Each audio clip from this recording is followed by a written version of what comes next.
In the Soviet Union, you could wait 7 years for a car, 7 years of paperwork, 7 years of saving, in full, in cash, before you'd even seen the vehicle. And then, at the end of all that waiting, you got a Lada. Now imagine seeing a Mercedes roll past that same line, a BMW, a Cadillac. Cars that weren't just faster or smoother. Cars that proved someone had beaten the system. This is the story of the Western cars Soviet citizens risked everything to own, and what it actually took to keep one running, hidden, and out of the wrong hands, once you finally had it. To understand why a Western car meant everything, you first have to understand what Soviet citizens were actually offered instead. The Lada, the Moskvich, and the Zaporozhets, a car so small and underpowered that people joked it ran on a lawnmower engine. These weren't really cars in the Western sense. They were compromises, designed by committee, built from steel that seemed to rust before it even left the factory floor. No air conditioning, no power steering, and even these had waiting lists stretching 6, 7, sometimes 10 years into the future. Think about that for a second. An entire country's automobile industry, capable of producing cars by the millions, deliberately kept just scarce enough that owning one, anyone, still felt like winning something. A new Lada, officially the VAZ 2106, ran close to 8,000 rubles by the late 1970s. For most Soviet workers, that was closer to 3 years of an ordinary salary, paid entirely up front, entirely in cash. No loans, no installments. Just years of saving, followed by more years of waiting. Even choosing a color wasn't really a choice. When your name finally reached the top of the list, you took whatever shade the factory happened to be producing that particular batch. White, pale blue, and unglamorous beige. Because refusing meant starting the entire wait over again from zero. This is the story of 10 Western cars that turned up on Soviet roads anyway. Smuggled, inherited, traded, and occasionally driven straight through customs by someone with exactly the right connections. And what owning one actually cost the people brave enough to try. Western cars entered the Soviet Union through a small number of very narrow doors. Diplomats brought some in legally as part of their posting. Athletes and artists allowed to travel abroad occasionally returned with one, along with the paperwork to justify it. And then there was the black market, where a genuine Western car could cost more than an apartment. Sitting at the top of the list was the Mercedes-Benz W123, a solid, boxy German sedan Soviet officials themselves reportedly nicknamed the car that makes the Volga look like a bicycle.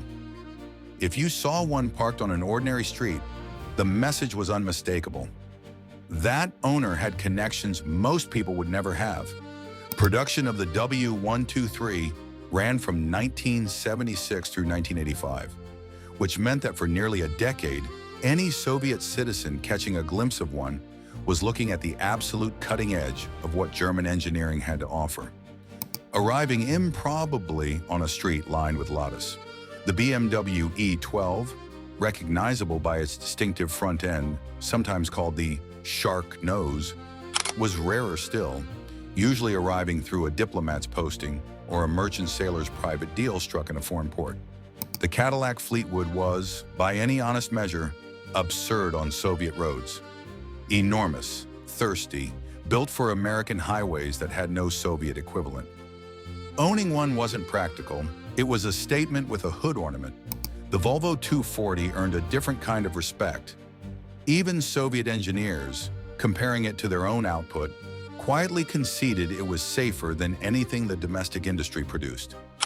A handful of Ford Mustangs made it home with Soviet diplomats who had served postings in Washington, a genuine piece of American muscle, driven very carefully on streets that had never been designed with it in mind. Leningrad taxi drivers, meanwhile, developed a real fondness for the Peugeot 504, not for prestige, but for the simple, practical reason that it actually started reliably in the depths of a Russian winter, which was more than could always be said for a Soviet-built engine. And the Volkswagen Beetle, small, unglamorous, nearly indestructible, became for some everything the Soviet system claimed people shouldn't want, and everything they secretly did. Rounding out the list, the Opel Rekord, prized by East German connected traders for its rugged simplicity, the Citroën DS, admired by the rare Soviet engineer who got close enough to study its hydropneumatic suspension, and the Toyota Crown, a small but growing symbol by the late 1970s of a very different kind of economic miracle happening on the other side of the world entirely. 10 cars, 10 separate stories of how they got there. One shared dream underneath every single one of them. The West, sitting in your own driveway. Each car, in its own way, told you something about the specific kind of Soviet citizen who managed to get one. A Cadillac usually meant a diplomat's family or someone connected enough to the Ministry of Foreign Trade to arrange an exception nobody else could get. A Volkswagen Beetle, by contrast, often belonged to someone quieter. An engineer, a doctor, someone who'd built up years of small favors and finally cashed them all in on one battered, beloved little car that ran forever and asked for almost nothing in return. Prices on the black market swung wildly depending on the year, the model, and how desperate the seller was to offload something that dangerous to own. A used Mercedes W123 could run anywhere from 30,000 to 70,000 rubles, more than most Soviet citizens would earn across an entire decade of ordinary work. And a car, once acquired, was never simply an object sitting in a garage. It functioned as a pension a state pension could never match, an inheritance more durable than any bank account, and a status symbol so powerful that people would sell dashas, family jewelry, and years of carefully built connections just to keep one running for a few more winters. Here's how the actual smuggling economy worked, for the people who pulled it off. Sailors in the Soviet merchant fleet were, in practice, the kings of car smuggling. A ship's officer with regular runs to a port like Hamburg could buy a used BMW there for around 5,000 Deutschmarks, arrange to ship it home through channels that asked few questions, and sell it in Moscow for something closer to 10 times that. And no, this is not something anyone made up for effect. The KGB was well aware this trade existed. Sometimes officers looked the other way for reasons that ranged from bribery to simple exhaustion at trying to police an unpoliceable trade. Sometimes they didn't, and a sailor's entire investment, along with his freedom, disappeared in a single customs inspection. Even after a car made it home, the ordeal wasn't over. There were no BMW mechanics in Kiev, no Mercedes dealership in Leningrad. A broken headlight became a genuine crisis. A flat tire became a weeks-long negotiation involving Blatt, a specialist, and often a great deal of luck. Owners improvised constantly. A cracked BMW taillight might get replaced with a Soviet-made part filed down by hand until it almost fit. A worn-out clutch might wait months for specialists willing to work on foreign machinery, usually paid not in rubles, but in the same currency that ran the rest of the shadow economy. A favor saved up and cashed in exactly when it was needed most. Some owners eventually became specialists themselves out of pure necessity. Learning German or English well enough to read imported repair manuals nobody had ever officially translated. Trading that knowledge quietly with a handful of other Western car owners in their city. A tiny self-taught guild of people united by nothing except owning something the system had never planned for. And this is where the story takes its darkest turn. Because owning a Western car wasn't just expensive, it was genuinely dangerous. Currency speculation, import irregularities, and unexplained wealth were all prosecutable offenses in the Soviet Union. And a car worth more than most people's life savings was exactly the kind of visible wealth that attracted official attention. Some owners lost their cars to confiscation. Some lost far more than that. Even for those who kept their cars, the car itself became a kind of exposure. Collector clubs have since sprung up across Russia, Ukraine, and the Baltic states specifically devoted to these preserved Western imports.